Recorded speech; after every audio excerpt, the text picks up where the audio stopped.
Tamils तमाम प्रताड़ित होकर हिंदुस्तान में नहीं आए? क्या वो श्रीलंका से हिंदुस्तान में आए? तमिलनाडु में?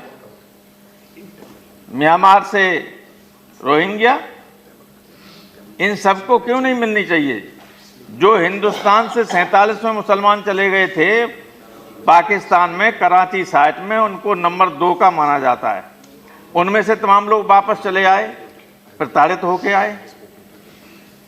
तो उदार चरित्र वाले बनिए और इनको भी आप सदस्यता देने का काम कीजिए या सीए को निलंबित कीजिए तब तक, और उस पर पुनर्विचार कीजिए। इसमें से जो आपने कुछ धर्मों को लिया है, कुछ को छोड़ दिया है, ये गलत है। मैंने उस वक्त भी विरोध किया था, आज भी इसका विरोध कर रहा हूँ। कश्मीर पे कई दे दिए हैं। अगर कश्मीर में सब ठीक है तो 3 भूतपूर्व मुख्यमंत्रियों को क्यों नहीं छोड़ देते हो? कौन सा वो वहाँ उत्पाद पैदा करने वाले हो? कोई है भी नहीं ऐसे। एक तो आपके साथ मुख्यमंत्री भी रही, और 2 ऐसे हैं जिन पे कोई अंगुली नहीं उठा सकता है, जो देश के विरोध को ही बात कर सकते हैं। चाहे फारूक अब्दुल्ला हो, चाहे उमर अब्दुल्ला हो, और महबूबा आपकी पार्टनर रही। उन्हें छोड़ देना चाहिए था।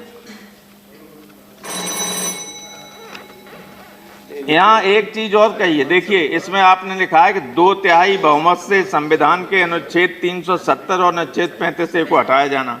2/3 बहुमत से हटाया था? 2/3 बहुमत से हटाया था? गलत बात है। मैंने उस वक्त कहा था कि 2/3 बहुमत संविधान संशोधन है, 2/3 बहुमत से होना चाहिए। तब गृह मंत्री ने उठ के कहा था कि नहीं नहीं, ये तो ऐसे ही हो सकता है। आप ये क्यों इस तरह की बात करते हो?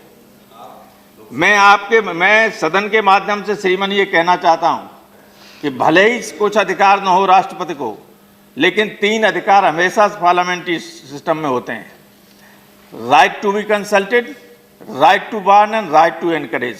मैं चाहूंगा कि हिंदुस्तान के राष्ट्रपति इस मंत्रिपरिषद को वार्न करें, चेतावनी दें कि इस तरह की गलत सूचनाएं उनके माध्यम से नहीं कही जानी चाहिए।